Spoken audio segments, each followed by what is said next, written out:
నమస్తే కళ్యాణ్. నమస్తే జయ గారు. కళ్యాణ్ గారు, రితిక అనే ఒక అమ్మాయి మనకి మెయిల్ చేసింది.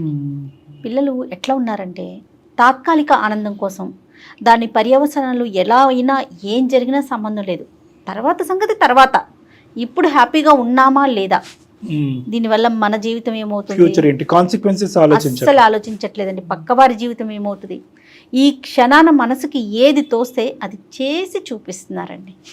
అలాంటి ఒక ఇష్యూతో మన దాకా వచ్చిందండి రితిక. నాకు చెప్పాలని కూడా నా నోటితో నాకు చెప్పాలనిపించట్లేదు కళ్యాణ్ గారు. అంత అంత బ్యాడ్గా అనిపించింది, హానెస్ట్లీ చెప్తున్నాను. సో ఒకసారి మాట్లాడేద్దరు కానీ తప్పకుండా జయ గారు.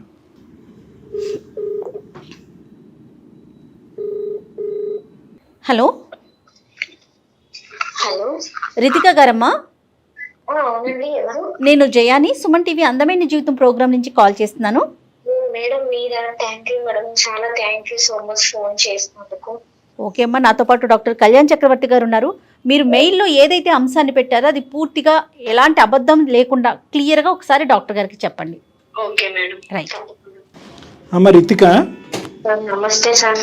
చెప్పమ్మా. మా సమస్య ఏంటంటే అది ఎలా చెప్పాలో కూడా తెలియట్లేదు సార్. ఒక చిన్న మిస్టేక్ నా వల్ల జరుగుతుంది. అది మిస్టేక్ కూడా కాదు సార్, నేనే చేశాను, నా చేతిలో నేను చేశాను. ఎంతమ్మా నీ వయసు ఎంత? 26. 26. అంటే ఈ మిస్టేక్ ఏంటమ్మా, మీ జీవితంలోనా వేరే వాళ్ళ జీవితంలోనా? లేదు సార్, నేనే వేరే వాళ్ళ జీవితంలోకి వెళ్ళి వాళ్ళ జీవితాన్ని కొంచెం స్పాయిల్ చేయాల్సి వచ్చింది. చెప్పమ్మా, వివరంగా చెప్పు. నేను బెంగళూరులో సాఫ్ట్వేర్ లో వర్క్ చేసేదాన్ని సార్. ఓకేనమ్మా. అక్కడ ఒక అబ్బాయి పరిచయం అయ్యాడు, సతీష్ అని. తనకి ఆల్రెడీ మ్యారేజ్ అయిపోయింది సార్, ఒక పాప కూడా ఉంది. ఆ విషయం నాకు తెలుసు, ముందే అన్ని తెలుసు మీకు? తెలుసు సార్. కానీ పరిచయాలు పెట్టుకుంటారు. ఫస్ట్ ఫ్రెండ్స్ లానే మూవ్ అయ్యాం. తర్వాత ఉండే కొద్ది ఏంటంటే నాకు ఈ సొసైటీని చూసి, ఆ అబ్బాయిలని అందరినీ చూసి తన బిహేవియర్ కొంచెం మంచిగా అనిపించింది సార్ నాకు. పెళ్ళైన వ్యక్తి అయినా కూడా? అవును సార్. ఫస్ట్ నేను ఫ్రెండ్ అని అనుకున్నాను, కానీ అది తెలియకుండానే తన మీద అది ఇష్టం చాలా ఎక్కువైపోయింది సార్. తెలియకుండా ఎందుకు అవుతుందిలే అమ్మా, తెలిసే అయ్యి ఉంటది. ఇష్టం అంటే ఇష్టం అంటే ఇంకా తను లేకపోతే నేను ఉండలేనేమో అన్నంత పీక్స్ కి వెళ్ళిపోయింది సార్. అది నీకు ఇష్టం, అతనికి కష్టమా, ఇద్దరికి ఇష్టమేనా? నాకే ఇష్టం సార్. నేను చెప్పాను తనకి, లేదు నాకు పెళ్లి అయిపోయింది, నాకు పాప ఉన్నది, నా లైఫ్ వేరని తను నాకు చెప్పాడు. కానీ నేను తీసుకోలేకపోయాను సార్. తను లేకపోతే ఇంకా నేను ఉండలేనంత స్టేజ్ కి నేను వెళ్ళిపోయాను. అంటే ఉండలేకపోతే ఏంటమ్మా, చచ్చిపోయేంత పని? అవును సార్. అవునా? అవును సార్. బానే చెప్తున్నావు, పోన్లే నిజాయితీగా చెప్తున్నావు. ఇదంతా వన్ సైడెడ్, నీ సైడే. అవును సార్. నేను తనకు ఒక రోజు చెప్పేశాను సార్, నువ్వు అంటే చాలా ఇష్టం, అది అందరు అబ్బాయిల మీద రావట్లేదు, నీ మీద చాలా ఇదిగా వస్తుంది నాకు, నువ్వు లేకపోతే నేను ఉండలేకపోతున్నాను. ఇట్లా చెప్పిన దగ్గర నుండి తను అవాయిడ్ చేయడం స్టార్ట్ చేశాడు సార్ నాకు. అదేలేండి. నేను మెసేజ్లు చేసిన తను రిప్లై ఇవ్వకపోవడం, అంతకు ముందు చూపించిన కేరింగ్ అవంతా తను నన్ను కొంచెం అవాయిడ్ చేసేసరికి ఇంకా నేను తను తట్టుకోలేకపోయాను సార్. కేరింగ్ అంటే తను ఫ్రెండ్ గా మూవ్ అయినా నేను దాన్ని తప్పుగా అర్థం చేసుకుని అది లవ్ గా నేను ఫీల్ అయ్యాను సార్. తను అవాయిడ్ చేయడం స్టార్ట్ చేసేసరికి నేను సూసైడ్ అటెంప్ట్ కూడా చేయాల్సి వచ్చింది సార్. అటెంప్ట్లా సార్? ఒక అటెంప్టా, చాలా అటెంప్ట్లా? చాలా సార్లే చేశాను సార్. ఒకటైనా సక్సెస్ అయిందా? సక్సెస్ అయ్యంటే ఈ రోజు మాతో మాట్లాడి ఉండేదానివి కాదు. సక్సెస్ అవ్వలేదు సార్. ఆత్మ మాట్లాడి ఉండేది మాతో. సక్సెస్ అవ్వలేదు, చేసుకోవటానికి కారణం ఏంటి? నిజంగా చనిపోవటానికా, లేదంటే అతని చుట్టూ ఉచ్చు బిగించడానికా? తనని నా వైపు తిప్పుకోవాలనే సార్. తిరిగాడా? చాలా నచ్చ చెప్పాడు సార్, నేను వినలేదు. నేను మెంటల్ గా ఫిక్స్ అయిపోయాను, ఇంకా తను నాకు కావాలి అని. నువ్వు మెంటల్ గా ఫిక్స్ అయ్యావా? మెంటలా నీకు? నీ ఉద్దేశం ఏంటమ్మా, పెళ్లి చేసేసుకుందాం నాతోనే అనుకున్నాను సార్. సెకండ్ వైఫ్ గా తను నన్ను తీసుకున్నా సరే దానికి కూడా నేను రెడీ అయ్యాను సార్. సెకండ్ వైఫ్ స్థానానికి రెడీ అయ్యావు? అయ్యాను సార్. మరి ఫస్ట్ వైఫ్ ఒప్పుకోకుండా రెడీ అయిపోయావా? అది నేను అప్పుడు ఆలోచించలేదు సార్. ఫస్ట్ ఏమనుకున్నా అంటే తను నాకు కావాలి, నేను తనని దక్కించుకోవాలి. తర్వాత జీవితాలు చిరుగుతాయి. మెంటల్ నేను ఏం చేశానో కూడా నాకు తెలియదు. తనతో నేను మాట్లాడాను, తను వినట్లేదు. నాకు ఆల్రెడీ లైఫ్ ఉంది, నీ లైఫ్ వేరు, నా లైఫ్ వేరు, నీకు మంచి ఫ్యూచర్ ఉంది తను చెప్పినా లేదు, నాకు నువ్వే కావాలి. ఎట్లా అంటే ఇంకా తనకు ఒక టార్చర్ లో అయిపోయాను నేను. ఫైనల్ గా అబ్బాయి నీ ఉచ్చులో పడే ముందు, అంటే నీ యొక్క హెరాస్మెంట్ లోనో శాడిజం లోనో ఇంకేం చేయలేక ఇందులో పడే ముందు ఎంత టైం పట్టిందమ్మా? ఎంతకాలం నువ్వు అతన్ని ఇలా వెంటాడావు? 1 year సార్. ఓయ్ బాయ్, ఆ అబ్బాయి నిజంగా 1 year రెసిస్ట్ చేశాడా? తప్పుగా అనుకోకమ్మా, ఇది ఫిజికల్ వాంచా లేదంటే? ఫిజికల్ గా కూడా చాలా, అంటే తనని ఇంకా నేను దక్కించుకోవడం కోసం నేను చాలా, ఇంకా ఎట్లా చెప్పాలంటే ఇది ఇంకా చెప్పినా తప్పులేదు సార్, చాలా దిగజారిపోయానని చెప్పొచ్చు నేను. ఎందుకంటే నేను చేసిన పని అలాంటిది కదా సార్. దిగజారిపోయానని చెప్పినా కూడా తప్పు లేదు. ఒక అమ్మాయిగా షేమ్ గా ఫీల్ అవ్వాలి నేను, కానీ నేను చేసింది తప్పు కాబట్టి దాన్ని నేను ఒప్పుకుంటున్నాను సార్. ఈ అబ్బాయితోనేనమ్మా ఇంక ఇలా అడుగుతున్నాను పచ్చిగా, ఇంకా చాలా మంది ఉన్నారు పెళ్ళైన మగవాళ్ళు? లేదు సార్, తనకు పెళ్ళైందని తెలుసు కూడా తనని చాలా ఇష్టపడ్డాను, అది తప్పే సార్ నాకు ఈ తెలుసు. స్పీడ్ లో నీకు ఎవరు చెప్పలేదా? అమ్మ నాన్న గానీ, ఫ్రెండ్స్ గానీ, స్నేహితులు గానీ? చెప్పారు సార్, నా ఫ్రెండ్స్ చెప్పారు, కానీ నేను ఫిక్స్ అయిపోయాను తను నాకు కావాలి అని. దీన్ని పిచ్చి అంటారు అని చెప్పారా నీకు ఎవరైనా? చెప్పారు మేడం. వాళ్ళ భార్యకి తెలిసి నువ్వు కావాలా, వాళ్ళ భార్య తెలియకుండా నువ్వు కావాలా? నువ్వు కాదు, అతను. అంటే నేను ఫస్ట్ ఏమనుకున్నానంటే ఎవరికి తెలియకుండా మెయింటైన్ చేద్దామని అనుకున్నాం సార్. నేను ఇట్లా సూసైడ్ చేసుకోవడం ఇవన్నీ చేయడం వల్ల ఇక తను కూడా నేను నిజంగానే చనిపోతాను అనుకున్నాడేమో తెలియదు సార్. ఓకే చెప్పాడు తను. బ్లాక్ మెయిల్ ప్రేమ అంటారు దీన్ని. అపార్ట్మెంట్ లో ఉండేవాళ్ళం సార్ ఇద్దరం, ఒక ఫ్లాట్ తీసుకుని ఉంటున్నాం ఇద్దరం, జాబ్ చేసుకునే వాళ్ళం, మంచిగా ఉండేవాళ్ళం. అట్లా ఒక 5 months కంటిన్యూ అయ్యాం సార్. ఒక రోజు తను ఊరెళ్ళాక మా ఇద్దరు ఫొటోస్ అవి వాళ్ళ వైఫ్ ఎలా చూసిందో తెలీదు, వాళ్ళ వైఫ్ ఫొటోస్ చూసింది. చూసి నా నెంబర్ తను ఎలా తీసుకుందో లేదు నాకు కాల్ చేసింది సార్. తను ఎవరు నువ్వు ఏంటి మెసేజ్లు అవన్నీ చూసిందో లేదో నాకు తెలియదు సార్. అన్ని చూసినట్టే నాతో మాట్లాడింది సార్ తను. నువ్వెవరు ఏంటి అసలు ఏమనుకుంటున్నావు, నాకు ఒక పాప ఉంది, నా లైఫ్ ఏంటి, నీకు ఎవరు దొరకలేదా, నా హస్బెండ్ దొరికిందా అని కొంచెం గలీజ్ గానే మాట్లాడింది సార్ ఆమె. మీ పెళ్లి చేస్తాను రండి అనందా? నిన్ను బయటకు లాగుతాను, నువ్వు ఎక్కడ ఉంటావు ఏంటి, నీ అడ్రస్ ఏంటని నాతో చాలా ర్యాష్ లో మాట్లాడింది సార్. 1 hour మాట్లాడింది. నేను చెప్పాను తనకి నీ హస్బెండ్ అంటే నాకు ఇష్టం, నువ్వు ఓకే అంటే ఇద్దరం ఉందామని చెప్పాను సార్. ఇద్దరు కలిపి ఉండటం ఏంటి, అది ఏమైనా హోటలా? ఫోన్ లో కాదు, ఒకసారి ఇద్దరం మీట్ అవుదాం అని చెప్పాను సార్. నేను ఎక్కడికి రావాలి అని అడిగితే తన ఇంటికి రమ్మంది సార్. నేను బయలుదేరి వెళ్ళాను వాళ్ళ హౌస్ కి. అప్పుడు అసలైన సూసైడ్ అటెంప్ట్ అప్పుడు చూపెట్టి ఉండేది, ఊరుకుందా మరి? అంటే కొంచెం కొట్టింది సార్ నన్ను. కొంచెమే కొట్టిందా? చీపురు కట్టలేదా? పెద్ద గొడవే అయ్యింది. అదేంటంటే వాళ్ళిద్దరిది లవ్ మ్యారేజ్ అంట సార్. ఆ అమ్మాయికి వాళ్ళ హస్బెండ్ అంటే చాలా ఇష్టం అంట సార్. ఆ అబ్బాయికి కూడా అమ్మాయి అంటే ఇష్టమేగా, నువ్వు దూరేంత వరకు. అవును సార్. మరి దూరి పెంట చేసావు. ఇట్లా గొడవ అయిన తర్వాత ఆమె వెళ్ళిపోయింది సార్ ఇంట్లో నుండి. విడిపోయారు. నీతో కొట్లాడింది అని చెప్పింది, నువ్వేమన్నా ఆ కొట్లాట్లో ఇంకా అతనే నాకు భర్తగా కావాలి, మన ఇద్దరు భార్యలుగా ఉందాం అదే పట్టు. అన్ని తనులు తిన్న తర్వాత కూడా అవును సార్ చెప్పాను. నీకు ఇష్టం ఉంటే నేను ఇట్లా ఉంటాను, ఎవరికి తెలియకుండా ఉందాము, నేను సీక్రెట్ గానే ఉంటాను, మీ ఇద్దరికి మధ్యకి ఇబ్బంది ఏం తీసుకురాను నేను. కానీ తనంటే నాకు ఎక్కడ సీక్రెట్ గా మంచం కింద ఉంటావా? ఏం మాట్లాడుతున్నావు అమ్మా? సీక్రెట్ గా అంటే ఎక్కడ? నేనేమనుకున్నా సెకండ్ వైఫ్ గా ఉన్నా పర్లేదు అని అనుకున్నాను సార్. ఉంటావు, పాయింట్ బానే ఉంది. ఎంతకాలం ఉంటారు ఎవరికి తెలియకుండా? ఎక్కడో లివ్ ఇన్ రిలేషన్షిప్, ఎక్కడో ఒక బయట ఎక్కడో ఎలా ఉంటారు? అలాగే ఎంతకాలం ఉందాం అనుకున్నారు? ఇంకో 5 months పాటు నీతో పాటు ఉన్నాడు, ప్రతిరోజు కట్ చేసుకుంటాను కోసుకుంటానని చెప్పి అతనికి ముక్కుకి గుడ్డ కట్టి అలా ఉంచావా? లేదంటే? అవును సార్, ప్రతిరోజు. అవును, తన వైఫ్ గుర్తు తెచ్చుకున్నా సరే నేను ఒప్పుకునేదాన్ని కాదు. సో ఎప్పటికప్పుడు ఆ అబ్బాయి బయట పడాలి అనుకున్నాడు కానీ నీతో సంతోషంగా ఉండాలని అయితే లేదు. ఫిజికల్ రిలేషన్షిప్ కూడా అతన్ని టైఅప్ చేయడానికి, కట్టిపడేయడానికి ఇచ్చినటువంటి ఆఫర్, అంతే కదా నువ్వు? ఏమ్మా అసలు ఏం ఆడపిల్లలమ్మా మీరు? ఎలా మాట్లాడాలి నీతో? సిగ్గేస్తుంది. మీ కన్న తల్లిదండ్రులకి తెలుసా తెలీదా? అసలు దుంకి చచ్చిపోతారు వాళ్ళు నీలాంటి బిడ్డను కన్నందుకు. ఏం లేదా? ఒక ఎత్తిక్ లేదా? నచ్చింది ఫిక్స్ అయింది కాబట్టి ముందుకెళ్ళిపోతున్నానంటే అవతల వాళ్ళ జీవితాలు, సంసారాలు. ఇప్పుడు నీ వల్ల వాళ్ళిద్దరు విడిపోయారు, నువ్వు హ్యాపీయా? నువ్వు హ్యాపీ అయ్యేటోలే, 2 భార్యల బదులు ఒకే భార్యగా నువ్వు ఇప్పుడు. ఇంకా అట్లా గొడవ అయిన తర్వాత వాళ్ళిద్దరు విడిపోయారని తెలిసిన తర్వాత నేను తనకు ఫోన్లు చేస్తే తను తిట్టాడు సార్ నన్ను. నేను నీకు ముందే చెప్పాను కదా, నీ వల్ల నా వైఫ్ నేను వదులుకోవాల్సి వస్తుంది, నా పాప ఫ్యూచర్ ఏంటి, నా వైఫ్ ఒక్కతే ఎట్లా చూసుకుంటది నా పాపని, మేము మంచిగా హ్యాపీగా ఉండేవాళ్ళం, నువ్వు మధ్యలో వచ్చావు, నేను నీకు ముందే చెప్పాను వద్దు, ఇది కరెక్ట్ కాదు అని నేను చెప్పాను. నేను తనకు ఒక మాట ఇచ్చాను సార్, ఎవరికన్నా తెలిస్తే నేను నీ మధ్యలో ఎలా వచ్చాను అలానే వెళ్ళిపోతాను అని చెప్పాను సార్. నేను తనకి మాట ఇచ్చాను. చీకటి బ్రతుకమ్మ ఇది. ఏం కండిషన్లు, ఏం రూల్స్ అండ్ రెగ్యులేషన్స్ ఇవి? అంటే ఎవరికన్నా తెలిస్తే కంటే జీవితాంతం ఇలా చీకట్లోనే ఉందాం అనుకున్నారా? తెలుస్తుంది అని అసలు అనుకోలేదు సార్. నేను నిజంగా తెలియకుండా ఉండాలనే అనుకున్నాను. కానీ తన వైఫ్ నట్టో బోల్టో పోయిందిరా, నీకు అర్జెంటుగా బిగించాలి అది. నాకైతే మాత్రం ఇదేదో, సారీ నేను ఇలా అంటున్నాను, ఆడపిల్లలతో ఇలా మాట్లాడను, ఇదేదో ఫస్ట్ అటెంప్ట్ ఎక్స్పీరియన్స్ లాగా నాకు అనిపించట్లేదమ్మా. నువ్వు ఈ ప్రయత్నాలు చాలా చేసి ఫైనల్గా ఒక బక్కరగాడు దొరికేటప్పటికి వల్లో వేసుకున్నావు. మరి నీకు మరీ అంత దిక్కులేనటువంటి పరిస్థితి ఏంటమ్మా? చదువుకున్నావు, సాఫ్ట్వేర్ ఉద్యోగం చేస్తున్నావు, ఆ అమ్మాయి అంత కొట్టి తిట్టినా కూడా అప్పుడైనా ఆ అమ్మాయి కాళ్ళ మీద పడి తప్పు ఒప్పుకుని క్షమాపణ అడిగి బయటికి వెళ్లకుండా ఇంకా నువ్వు అదే పాట పాడి బయటకు వచ్చేటప్పటికి వాళ్ళిద్దరు విడిపోయారు. మరి మూడో వ్యక్తికి తెలిసాక నేను విత్డ్రా అవుతాను అన్నావు కదా, మరి మూడో వ్యక్తి కాదు భార్యకే తెలిసినప్పుడు నువ్వు అప్పటికే విత్డ్రా అవ్వాలి కదా. ఆ అమ్మాయి అంత తిట్టి అవమానించినప్పుడు మళ్ళీ నేను పట్టిన కుందేలకు మూడే కాళ్ళు అన్నట్టు బయటకు అలా నడుచుకుని వస్తే నేనేమనుకున్నా ఎక్కడ ఒక హోప్ ఉంది సార్. అంటే ఇప్పుడు మొత్తం వాళ్ళ వైఫ్ కూడా తెలిసిపోయింది, గొడవైంది, వదలడేమో నన్ను. ఇన్ని మంత్స్ రిలేషన్ లో ఉన్నాం కదా, నన్ను వదిలిపెట్టాడేమో అని అనుకున్నాను సార్. ఇన్ని మంత్స్ రిలేషన్ లో నిన్ను వదిలిపెట్టడు, అందరి సమక్షంలో ప్రేమించి పెళ్లి చేసుకుని ఒక బిడ్డకి తండ్రి అయినోడు ఆ అమ్మాయిని వదిలేయాలి. నిజంగా డాక్టర్ గారు అన్నట్టు నీకు కొంచెం ప్రాబ్లం ఏదో ఉందమ్మా, అనకూడదు ఈ మాట, అనొచ్చేమో. జీవితాలు నాశనం అవుతున్నప్పుడు ఏమన్నా అనొచ్చు. ఒక పంచే మీ పేరెంట్స్ ని పిలిపించి ఒకసారి డాక్టర్ గారు మాట్లాడతారు. పేరెంట్స్ తో కూడా మాట్లాడాను మేడం, తనంటే ఇష్టం అని చెప్పాను. మా పేరెంట్స్ కూడా చెప్పాను నేను. మా పేరెంట్స్ కూడా తిట్టడం కుట్టడం అన్ని జరిగింది మేడం. కానీ నేను మర్చిపోలేకపోయాను తనని. మళ్ళీ వస్తాడేమో నా దగ్గరికి అని చాలా వెయిట్ చేశాను మేడం నేను.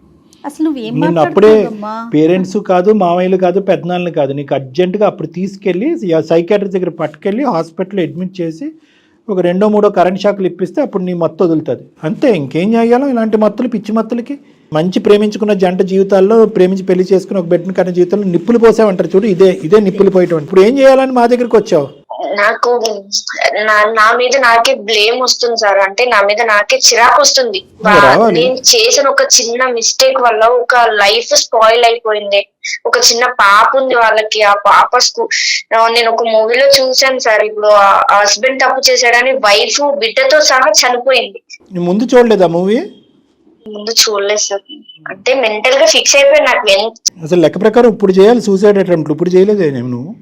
ఇప్పుడు చేయవా? చెయ్యను సార్. వాళ్ళిద్దరిని కలపాలని నేను అనుకుంటున్నాను సార్. అందుకే నేను ఎవరి దగ్గరికి వెళ్ళినా సరే నన్ను తప్పుగానే చూస్తారు సార్. ఎందుకంటే నేను చేసిందే తప్పు పని. ఇంతమంది చచ్చిపోతున్నా, ఇన్ని జీవితాలు నాశనం అయిపోయిన బుద్ధిరాని నువ్వు ఒక సినిమా చూసి ఒక భార్య పిల్లలు ఇలా చచ్చిపోవచ్చు, ఒక ఆడది ఎంటర్ అవుతాయి కనుక అనేటటువంటి ఆలోచనతో మారిపోయి ఈ రోజు అందమైన జీవితం ఫోన్ చేసావు. అన్ని ఎక్స్ట్రీమ్స్ ఆ పిల్లలు.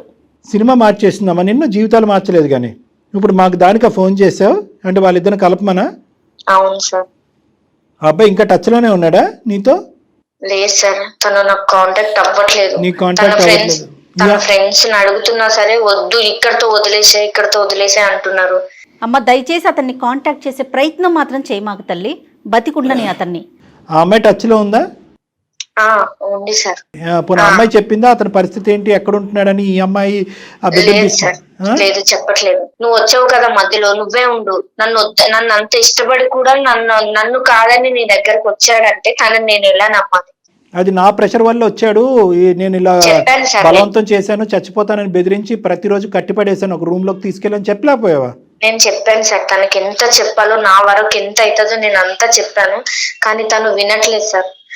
కాదు, ఇప్పుడు నీ లెక్క ప్రకారం మనం ఎవరితో మాట్లాడాలి? ఆవిడతో మాట్లాడాలా, అతనితో మాట్లాడాలా? తననే ఫస్ట్ కాంప్రమైజ్ చేయాలనుకుంటున్నాను సార్. నా వల్ల అవ్వట్లేదు.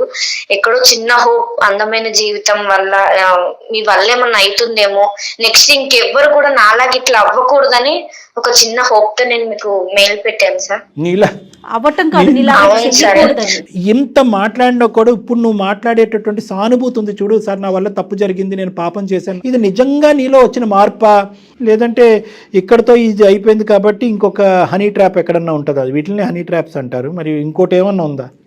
లేదు సార్, ఇట్లాంటిది ఏమి లేదు. మరి ఏంటి ఈ అబ్బాయిలో ఉన్న అంత గొప్ప ప్రత్యేకత? వాళ్ళ జిగురులాగా అంటుకుని కూర్చున్నావు, ఫెవికాల్ లాగా. ప్రత్యేకత అంటే నేను ఇప్పటి వరకు చూసిన అబ్బాయిలో, నేను ఇన్ని సంవత్సరాలు చదువుకున్నాను, జాబ్ చేస్తున్నాను. నేను జాబ్ చేస్తూ కూడా 3 years అవుతుంది సార్.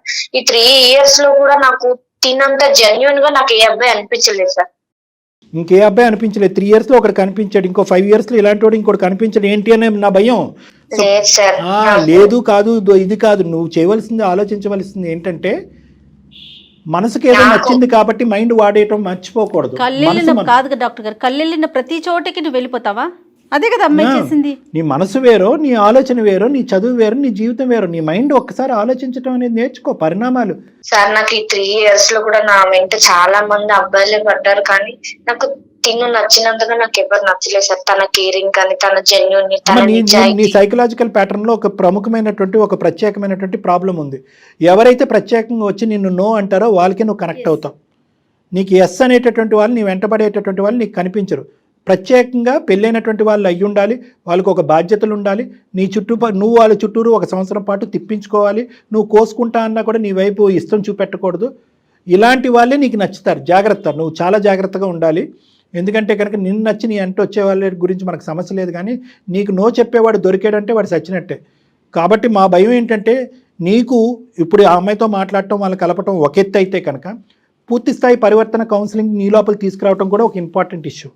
దాని పరంగా కూడా నిన్ను ఒక సైకాట్రిస్టో సైకాలజిస్ట్కో రిఫర్ చేసుకుని ఆ పుణ్యం కట్టుకోవాలి, సమాజానికి పుణ్యం కట్టుకోవాలి. మేము ఇంకెంతకంటే పచ్చిగా నేనేం మాట్లాడలేను. నీకు ఇప్పుడు వచ్చినటువంటి ఈ తూతూ మంత్రం బుద్ధి నాకేదో వచ్చేసిందని అనిపించట్లేదు. ఎందుకంటే సినిమా చూసాక కనువిప్పు కలిగిందని నువ్వు అంటే నా బుర్ర పాడైపోతుంది. నేను నిజంగా పశ్చాత్తాప పడుతున్నాను సార్. నాకు తెలిసింది నా వల్ల ఒక ఫ్యామిలీ ఇదైపోయింది, వాళ్ళ పాప ఉంది, వాళ్ళ లైఫ్ స్పాయిల్ అయిపోయింది సార్. నాకు నిజంగా తెలిసి వచ్చింది సార్. నేను అంటారు కదా అంతా అయిపోయిన తర్వాత ఏడ్చి ఏం లాభం అని, నాది ఇప్పుడు అదే సిచ్యువేషన్ వచ్చింది సార్. మొత్తం అంతా జరిగిపోయింది. ఇప్పుడు నేనేం కోరుకుంటున్నానంటే సార్, నా వల్ల వాళ్ళ ఫ్యామిలీ ఇదైపోకూడదు సార్. వాళ్ళని కలపండి సార్ ప్లీజ్. నేను కోరుకుంటుంది అదే సార్. వాళ్ళు కలపటం ఒక ఎత్తు అయితే కనుక నీ కండిషన్ గురించి కూడా మేము వర్రీ అవుతున్నాము. సరే, దాని గురించి తర్వాత ఆలోచిద్దాం. దే గురించి అయితే కనుక నువ్వు ఈమెయిల్ పంపించు. నిజంగా ఈరోజు ఈమెయిల్ అమ్మా, ఈమెయిల్లో ఉన్న కంటెంట్ వివరించడానికి జయ మేడం చాలా ఇబ్బంది పడ్డారు ఈరోజు. కానీ అటువంటి ఇబ్బందికరమైనటువంటి పరిస్థితి కూడా ఈరోజు నువ్వు బాధితురాలిలాగా మేము ఈ కేసు డీల్ చేయట్లేదు. సర్వసహజంగా మనకు ఫోన్ చేసేటటువంటి వాళ్ళు బాధితులు. ఇక్కడ నువ్వు బాధితురాలి కింద మేము టేకప్ చేయట్లేదు. నువ్వు కోరుకుంటున్నటువంటి వేరే వాళ్ళ యొక్క బాధితులు ఎవరైతే ఉన్నారో వాళ్ళ సిచ్యువేషన్ రెక్టిఫై చేస్తున్నాం, ఆ కుటుంబాన్ని కలపడానికి ఒక ప్రయత్నం చేస్తున్నాం. కానీ దాంతోపాటు నువ్వు మారటం అనేది కూడా చాలా ఇంపార్టెంట్. ఆ విధంగా కూడా నువ్వు ఫ్యూచర్లో కౌన్సిలింగో ట్రీట్మెంట్కో వెళ్తాను అనేది కూడా నువ్వు ప్రామిస్ చేయాలి. ఎవరితో మాట్లాడదామమ్మా? అతనితో మాట్లాడదామా లేకపోతే అమ్మాయితో మాట్లాడదామా? మేడం అక్కతో మాట్లాడదాం. అక్క తర్వాత మళ్ళీ బావతో మాట్లాడతావేమో. వద్దులేమ్మా, చెల్లెళ్ళు వద్దు తల్లి, రిలేషన్స్ వద్దు, అలాంటి కాంటాక్ట్స్ వద్దు. అమ్మాయి పేరేంటి? పద్మ మేడం. పద్మలాగే ఉంది. ఇప్పుడు రిలేషన్షిప్ కలపొద్దు. ఆ రిలేషన్ వద్దు, ఈ రిలేషన్ వద్దు. అసలు వద్దన్నదే అక్క అని. కలపమ్మ, కనెక్ట్ చేయి ఒకసారి. మరి ఓకే, మీకు అర్థమైందా కళ్యాణి గారు నేను ఈ మెయిల్ చెప్పలేకపోతున్నానని ఎందుకన్నాను అంటే అందులో ఆ అమ్మాయి వయస్సు, మాట్లాడే తీరు, మెచ్యూరిటీ కాస్త ఏదో ఇబ్బంది ఉన్నట్లుందండి, నాకు అట్లా అనిపించింది. The person you are speaking with has put your call on hold. Please stay on the line. आप जिस व्यक्ति से बात कर रहे हैं. హలో అక్క, నేను రితికాని. రితికానా? నేను అక్క రితికాని, సతీష్ ఎక్స్. ఎందుకు ఫోన్ చేస్తున్నావు నాకు? ఏమవసరం? ఇంకేం చేయాలనుకుంటున్నావు నువ్వు? అసలు నువ్వు మాట్లాడకు. అసలు నాకు ఎందుకు కాల్ చేసినావు నువ్వు? నువ్వు ఫోన్ చేయకని చెప్పినా నేను నీకు. నువ్వు ఎందుకు ఫోన్ చేస్తున్నావు? నేను మళ్ళీ నీ లైఫ్ లోకి రావాలని అనుకోవట్లేదు అక్క. నువ్వు అన్ని చేసినావు, అయిపోయింది. ఇంకా అయిపోయింది. ఇంకేం చేయాలనుకుంటున్నావు? ఇంకేమైనా ఉందా చేసేది? ఇప్పుడు బజార్ లో పడినా ఇంకెక్కడైనా పెడతామని చూస్తున్నావా? మీరు నా పాప కోసమైనా నేను కొన్ని రోజులు బ్రతకాలి కదా, అట్లా కూడా బ్రతకనియరా ఇంకా మీరు? అక్క నీ లైఫ్ నా వల్లే స్పాయిల్ అయ్యింది. దాన్ని నేను చెయ్యాలనుకుంటున్నాను. నువ్వు వల్ల నాకు అవసరం లేదు. నాకు అవసరం మీ ఇద్దరిని వదిలేసిన నేను. మీరు లవ్ బర్డ్స్ లెక్క తిరగండి, నాకు అవసరం లేదు. నేను మీ మధ్యలో ఎంత రాను. అర్థం చేసుకుంటున్నావు. ఇవన్నీ అందుకే మోసం చేసిల్లా? నాకంత హృదయం లేదమ్మా, నాకంత హృదయం లేదు అక్క. ఒక్కసారి నేను చెప్పేది విన్నాక నువ్వు అక్క ఎవతే నీకు? అక్క ఎవతివి అసలు నువ్వు? నాకు ఏమనుకుంటున్నావు? ఏమని మాట్లాడుతున్నావు నువ్వు? ఏమన్నా అనాలి నిన్ను? అసలు నిన్న చెల్లని నేను అనుకోవాలనుకుంటున్నావు నువ్వేమన్నా? పద్మగారు, అక్కని మానేసి నన్ను పిలవకు. పద్మగారు నమస్తే అండి. సారీ అమ్మా, మీ కాల్ మధ్యలోకి వచ్చాము. మేము మధ్యలోకి రాలేదులేండి, ముందు నుంచే. ఎవరండి? నమస్తే అమ్మా, నా పేరు డాక్టర్ కళ్యాణ్ చక్రవర్తి అమ్మా. మేము అందమైన నమస్తే అమ్మా, సుమన్ టీవీ అందమైన జీవితం అనే ఒక కార్యక్రమం ఉంది, మీరు చూసే ఉంటారు. మీరెందుకు చేశారు సార్ నాకు? మేమేం చేయలేదమ్మా. అమ్మ మేము చేయలేదు, దయచేసి మా ఆలోచనని అపార్థం చేసుకోకండి. కొద్దిగా ఓపిక 2 నిమిషాలు వింటే మీకు పూర్తిగా అంతా అర్థం అవుతుంది. అప్పుడు నచ్చితే కాల్ ఉంచుదురు కానీ, లేదంటే మాకు చెప్పకుండా కూడా కట్ చేద్దరు కానీ. చెప్పేది విన్నాక నువ్వు అసలు మాట్లాడుతున్నావు. ఒక్క నిమిషం రితిక, నువ్వు అక్క అని పిలిచిన, విను అని చెప్పిన, బాగుండండి అని చెప్పిన, ఏదన్నా రామ అంటే బూతులాగా వినిపిస్తుంది అందరికీ. కాబట్టి నువ్వు వచ్చినటువంటి ఉద్దేశం మంచిదైనా కూడా ఈరోజు నిన్ను అక్కడ బ్రేక్స్ వేసి అక్కడ ఆపుతున్నావు. నువ్వు ఏది కూడా కాంట్రిబ్యూట్ చేయడానికి ట్రై చేయొద్దు. ఇది కంప్లీట్గా పద్మగారి ఎరీనాలో ఉన్నటువంటి సబ్జెక్ట్. ఇది ఆవిడ ఇష్టమైతే ముందుకు వస్తుంది, కష్టమైతే విత్డ్రా అవుతుంది. నువ్వు దయచేసి బతిమాలి ఇంకా పరిస్థితిని ఇంకా హీనంగా చేసేటటువంటి కార్యక్రమం చేయొద్దు. పద్మగారు, మేము అందమైన జీవితం నుంచి నేను డాక్టర్ కళ్యాణ్ చక్రవర్తి, నాతో పాటు జయ గారు ఉన్నారు, నమస్తే అండి, సీనియర్ హోస్ట్. మేము ఇక్కడ ఒక్కటేనమ్మా, ఇక్కడ మేము మాట్లాడేది ఏంటంటే చాలా ఒక అసభ్యకరంగా, ఒక అసహ్యంగా, తల్లిదండ్రులు, సభ్య సమాజం అందరూ తలదించుకునేటటువంటి విధంగా ఒక అమ్మాయి చేసినటువంటి తప్పుకి ఆ అమ్మాయి ఎన్నిసార్లు క్షమాపణ చెప్పినా ఆ అమ్మాయి తరపున మేము సభ్య సమాజం తరపున మీకు క్షమాపణ కోరుకుంటున్నాం. ఎందుకంటే పచ్చగా ఉన్నటువంటి ఒక కాపురం ఈరోజు విచ్ఛిన్నం అయిపోయింది, అతి దారుణమైన పరిస్థితికి వెళ్ళిపోయింది అనేది మేము మనస్ఫూర్తిగా చింతిస్తున్నాం, బాధపడుతున్నాం. తల్లి, జరిగినటువంటి కథ అంతా కూడా మేము ఈ అమ్మాయి మాటల్లో విన్నాం. మీ వరకు ఏం విన్నారు అనేది, ఎందుకు మీరు మనస్తాపం చెందారు, మీరు ఏం కోరుకుంటున్నారు, ప్రస్తుతం మీ భర్త గారి యొక్క పరిస్థితి, మీరు ఎక్కడున్నారు, బెడ్ ఎక్కడుంది, ఇవి కొద్దిగా మాకు వివరించండి అమ్మ, ఒక 2 నిమిషాలు. నేను ఒక 2 మినిట్స్ మాట్లాడతాను. అసలు జరిగింది ఏంటంటే సార్, నేను మా హస్బెండ్ ఇంతకు ముందు ఇక్కడ హైదరాబాద్ లో ఉండేవాళ్ళం సార్. ఇక్కడ మాది లవ్ మ్యారేజ్ సార్. మేమిద్దరం ఒక 1 year వరకు, 1.5 year వరకు లవ్ చేసుకుని పెళ్లి చేసుకున్నాం సార్. పెళ్లి కూడా మా పేరెంట్స్, నేను వాళ్ళు ఒప్పుకోకపోయినా నేను వాళ్ళని ఒప్పించి మరి మ్యారేజ్ చేసుకున్నాను సార్. చేసుకున్నాక మేము బెంగళూరులో వెళ్ళిపోయాం సార్. అక్కడికి షిఫ్ట్ అయిపోయాను. నాకు ప్రెగ్నెన్సీ వల్ల నేను జాబ్ ఆఫ్ చేసాను సార్. కొంచెం నాకు బెడ్ రెస్ట్ వల్ల నేను హైదరాబాద్ కి, ఇక్కడికి మా ప్రాపర్ వచ్చి హైదరాబాద్ సార్. నేను హైదరాబాద్ మా మమ్మీ వాళ్ళ దగ్గరికి వచ్చినాను సార్. డెలివరీ కోసం వచ్చి కొంచెం నాకు హెల్త్ బాగాలేక ఇక్కడికి వచ్చినాను. మా హస్బెండ్ అక్కడే ఉన్నారు. పుట్టింటికి వచ్చాను మేడం. నేను ఇక్కడికి వచ్చినాక మా హస్బెండ్ అక్కడే జాబ్ చేస్తున్నాడు. నాకు రోజు కాల్ చేసేది. చాలా బాగుండేది మేడం. మేము మా లైఫ్ చాలా అంటే చాలా హ్యాపీగా మూవ్ అయింది మేడం. ఇంత లైఫ్ నాకు దేవుడు ఇచ్చినందుకు చాలా గ్రేట్ అని నేను బాగా అదైపోయినా. నేను మా పేరెంట్స్ కూడా సరే బాగుంటున్నారని చెప్పేసి వాళ్ళు కూడా హ్యాపీగా ఫీల్ అయ్యారు. మా బేబీ పుట్టిన తర్వాత 1 year నుంచి మేడం సరిగా మాట్లాడడం లేదు, సరిగా రావడం లేదు. 1 month కి ఒకసారి వచ్చారు. 1 month లో 15 days కి ఒకసారి వచ్చేవాడు. 1 month కూడా రాకుండా అయిపోయాడు. అట్లా ఒక 1 year వరకు చేశాడు. నాకు ఎందుకో డౌట్ వచ్చింది. డౌట్ వచ్చి ఒకసారి నేను ఇట్లా ఫొటోస్ ఇవి ఫోన్ లో అవి ఇవి చెక్ చేసిన. నేను ఎప్పుడు చెక్ చేయను, కానీ నాకు డౌట్ రావడం వల్ల ఏమైంది అసలు అని తెలుసుకోవడానికి నేను చెక్ చేసిన మేడం. మొత్తం డిలీట్ చేశాడు సార్. డిలీట్ చేస్తే రీసైకిల్ బిన్ లో చూసాను సార్. నేను ఇవన్నీ చూసిన తర్వాత అప్పుడు నేను ఫస్ట్ అయితే అడగలేదు సార్. సరే ఏం చేస్తాడు ఇంకేం చేస్తాడు అని చెప్పేసి చూసిన. సరే మాట్లాడేమో, నాకు తెలియలేదు అనుకుంటుండే కదా అని చెప్పేసి నేను సైలెంట్ అయిపోయినా. అది రోజుకి ఎక్కువ చేసేసి మొత్తం అవాయిడ్ చేసే కాడికి వెళ్ళిపోయాడు. ఇట్లా చేసినప్పుడు నాకు అవసరమా సార్? నేను నిలదీసి అడిగినప్పుడు ఆ అమ్మాయికి తెలిసిందట. తెలిసి ఈయనేం చేసిండు, వదిలేసిన, నాకు అమ్మాయితో ఏం సంబంధం లేదు, ఆ అమ్మాయినే నన్ను ఫోర్స్ చేసింది, ఆ అమ్మాయి ఇట్లా. అంటే ఇప్పుడు రోడ్డు మీద ఎంతో మంది ఫోర్స్ చేస్తారు, అందరి దగ్గరికి వెళ్తారా సార్? అట్లా చెప్పండి.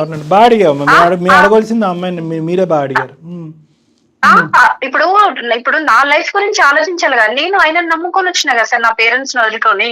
ఇప్పుడు తను రమ్మన్నదని తన దగ్గరికి వెళ్ళిపోతాడు. అంటే నేను ఎట్లా కనిపిస్తున్నాను దానికి? అట్లా చేయడం పద్ధతి అవుతుంది సార్. నా సిచ్యువేషన్ నుండి ఆలోచించండి సార్. నా పేరెంట్స్ కి ఏం చెప్పాలి నేను? ఇవన్నీ అంటే మోసం చేయడానికి నన్ను పెళ్లి చేసుకుంది అయినా. అక్క తను నిన్న మోసం చెయ్యలేదు అక్క, నేనే తన. నువ్వు మాట్లాడకు. నాకు టైం ఇచ్చినప్పుడు నేను మాట్లాడుతున్నా కదా. నువ్వు ఎందుకు మాట్లాడుతున్నావు మధ్యలో వచ్చి? మాట్లాడకు, నీకు అర్హత లేదు. నాకు అక్క అని పిలవకు. ఇంకొకసారి చెప్తాను, నేను అస్సలే బాగోదు. ఇంకా చాలా చేసినావు నువ్వు. నీ దగ్గర నుంచి నేను చాలా చూసినా. ఇంకా అవసరం నాకు లేదు అసలు. రితిక, నువ్వు అక్క అనే పిలుస్తుంటే మాకు కూడా ఇరిటేషన్ వచ్చేస్తుందమ్మా. దయచేసి ఆ పిలవకు, అర్థమవుతుందా? వద్దు మేడం, ప్లీజ్. నాకు వద్దు. తనతో మాట్లాడే ఉద్దేశం నాకు అస్సలే లేదు.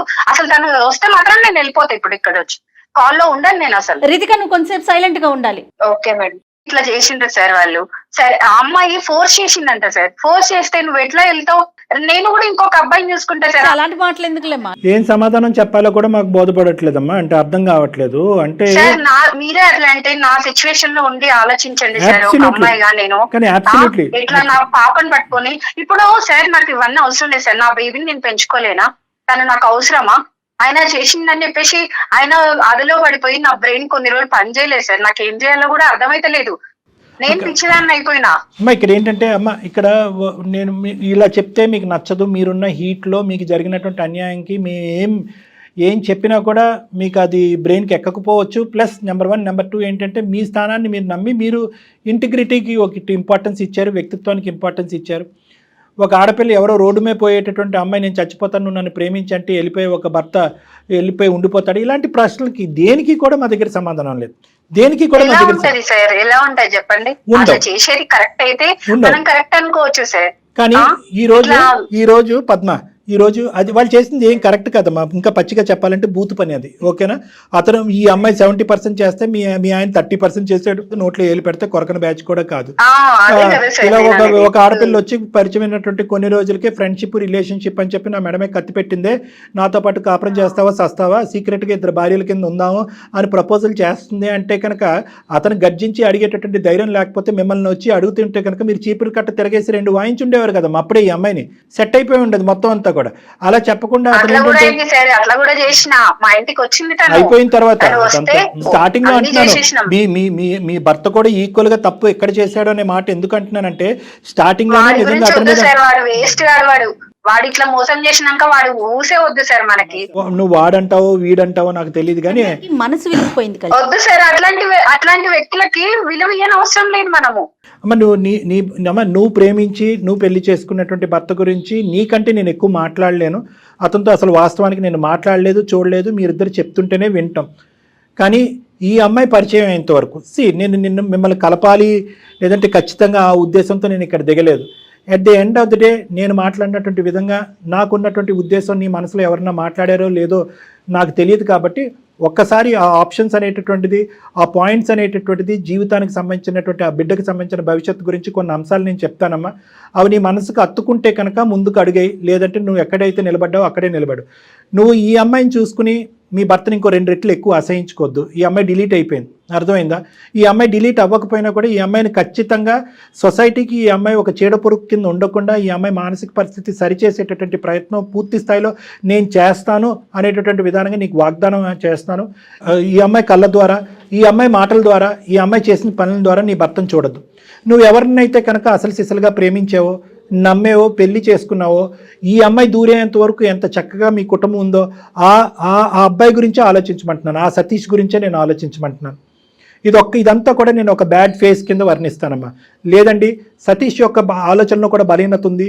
ఈ అమ్మాయి కాదు, అంతకుముందు కూడా అతని వ్యక్తిత్వంలో లోపాలు ఉన్నాయి, చాలా వీక్నెసెస్లో చాలా సందర్భాల్లో వేరే ఆడపిల్లలు కూడా ఇతన్ని ట్రాప్లోకి వెళ్ళాడని అనుకుంటే వేస్ట్. చరిత్ర చెప్పట్లేదు.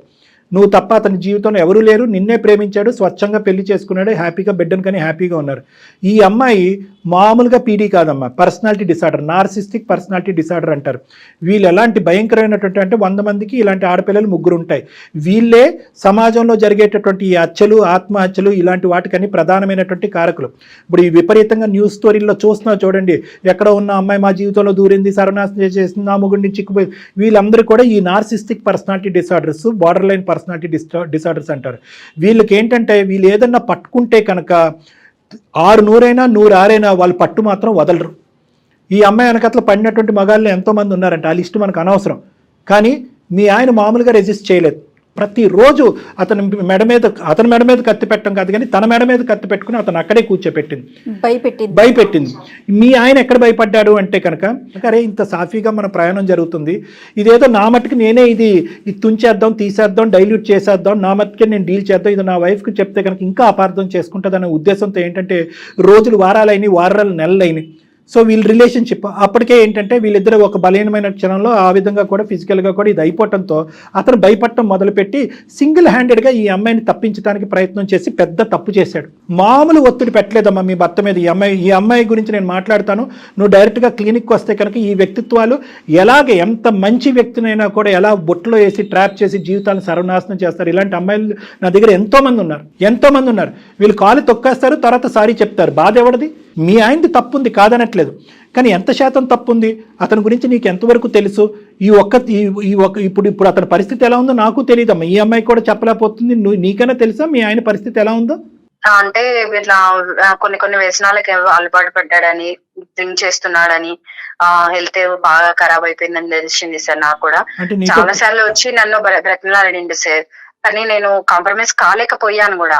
నేను వద్దు అని ఇంకా డిసైడ్ అయిపోయాను సార్. ఆయన పట్ల ఏమి ఇంకా ఆలోచించదలుచుకోలేదు నేను. అది ఓకే, నువ్వు ఆలోచించద్దు. అంటే నేను ఆ మనిషిని చూడలేదు, ఆ మనిషితో మాట్లాడలేదు కాబట్టి నిన్ను ఒకే ఒకటి సిన్సియర్గా ఆనెస్ట్గా ఒక మనసున్న మనిషిగా నిన్ను ఒకే ఒక పాయింట్ అడుగుతున్నానమ్మా. నిజంగా అతని తప్పుని అతను రియలైజ్ అయ్యి నీ కాలమే పడ్డా? అవును సార్. ఒక్క తప్పిదం జీవితంలో, ఒక్క తప్పిదం, అది కూడా కాదు సార్. ఇట్లా చేసినాక నేను ఎట్లా ఆయనని యాక్సెప్ట్ చేయాలో చెప్పండి సార్. ఆయన తప్పుని నేను ఎట్లా ఒప్పుకోవాలి? ఇంకా ముందట కూడా చేయడానికి నాకు గ్యారెంటీ ఏంటి సార్? ప్రేరేపించబడిన అదైపోయింది సార్. చెయ్యడు ఒక్క నువ్వు వదిలేసిన అవసరం లేదు, నాకు అవసరం లేదమ్మా. ఎవరి గురించి నాకు అవసరం లేదు. విస్తరలో అన్నం అంటే వడ్డించిన తర్వాత నువ్వు వచ్చి తూ అని అంటున్నావు. అమ్మా రితిక, నువ్వు మాట్లాడద్దు. నువ్వు ఇస్తావా సర్టిఫికెట్ మారేడని? వాళ్ళని కలపమంటావా వద్దంటావా?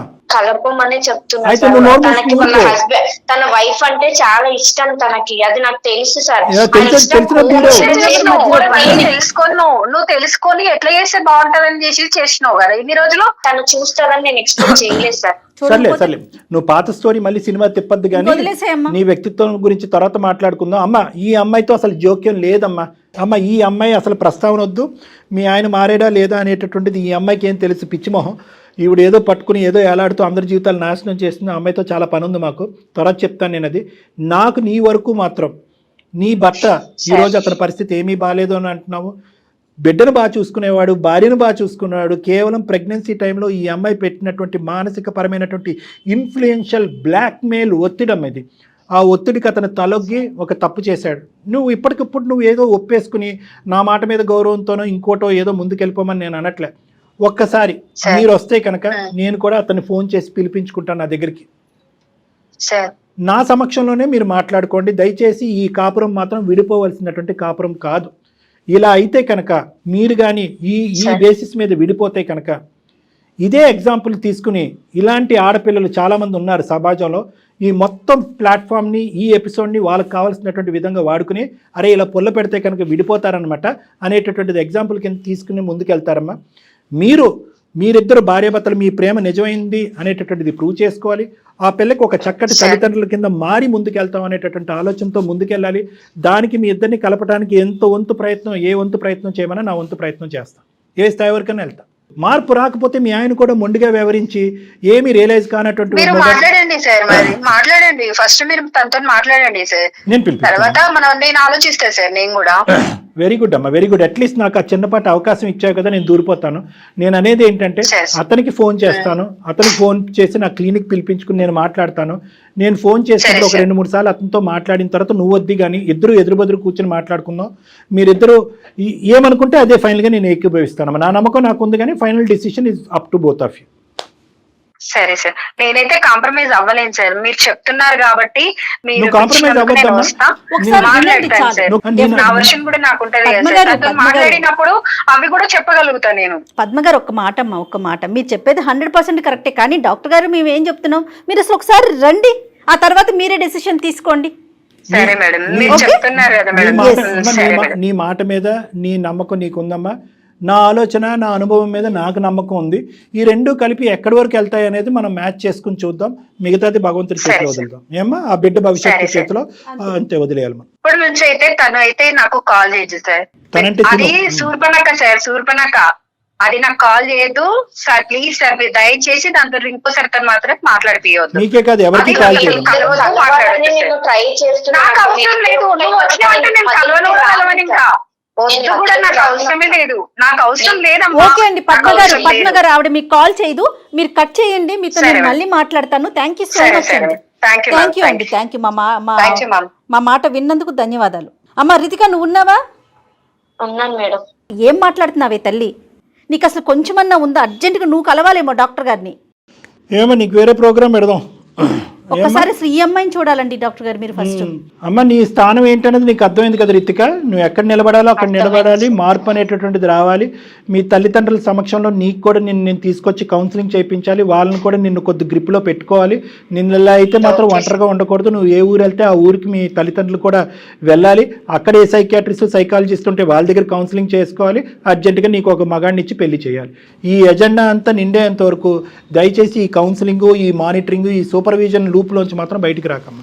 నీకు సత్కోటి ఓకే వందనాలు. సార్, తప్పకుండా. నువ్వు ఈరోజు ఏదైనా మంచి పని చేసావు అంటే కనుక ఈ పరిస్థితిని మా వరకు తీసుకొచ్చి వాళ్ళని కలపటం అనేటటువంటి దానికి మేము ధన్యవాదాలు హర్షిస్తున్నాం. ఆ ఒక్కదాని వల్ల మేము చాలా హ్యాపీగా ఫీల్ అవుతున్నాం. ఇది కూడా నువ్వు చేసి ఉండకపోతే కనుక అసలు నిన్ను ఇంకా సమాజం మేము ఇంకెంత చెదిరించుకుని అసహించుకునే వాళ్ళం. తప్పకుండా నువ్వైతే మాత్రం డాక్టర్ గారిని కలవాలమ్మా. Okay madam. అమ్మ దయచేసి నువ్వు మాత్రం వాళ్ళ జీవితాన్ని ఉద్ధరించే కార్యక్రమం ఏం చేయకు, ముందు నీ జీవితం ఏదో నువ్వు చూసుకో. అర్థమవుతోందా? Okay madam. అర్జెంటుగా డాక్టర్ గారిని కలవండి. కలుసుకుంటే మళ్ళీ అది వదిలేసేయ్. వెళ్ళను మేడం. నీకు దండమే తల్లి, ముందు అసలు వాళ్ళిద్దరిని వదిలే, వాళ్ళ జీవితం వాళ్ళు బతుకుతారు. ముందు నీ గురించి నువ్వు చూసుకో. వాళ్ళిద్దరు కలిస్తే వెళ్ళకపోవడం కాదు కదమ్మా, వాళ్ళు కలవకపోయినా అది నీకు అనవసరం. నువ్వు చెప్పాల్సింది చెప్పా, మేము చేసే ప్రయత్నం మేము చేసావు. వాళ్ళిద్దరి దగ్గర నుంచి నువ్వు దూరంగా ఉండు. అన్ని పెళ్ళైన జంటల దగ్గర నుంచి దూరంగా ఉండు. నువ్వు మీ పేరెంట్స్ నెంబర్లు పెట్టి తల్లి నాకైతే. Okay madam. బాయ్ అమ్మా, బాయ్, థ్యాంక్ యూ. అర్జెంటుగా ఈ పిల్లతో కాదు డాక్టర్ గారు మాట్లాడాలి, తల్లిదండ్రులతో మాట్లాడాలండి అమ్మాయికి. ఎందుకంటే మనం ఇంత కోపంగా మాట్లాడినా తన వర్షన్ ఎక్కడ మార్చుకోవట్లేదు. చూసారా, అదేంటి మీరు నన్ను అట్లా అంటున్నారు అన్నట్లా, అంటే తనకి నిజంగా ఏదో ఇబ్బందులోనే చూద్దాం మేడం, ఇది అది రెండు చేద్దాం తప్పకుండా డాక్టర్ గారు. నమస్తే.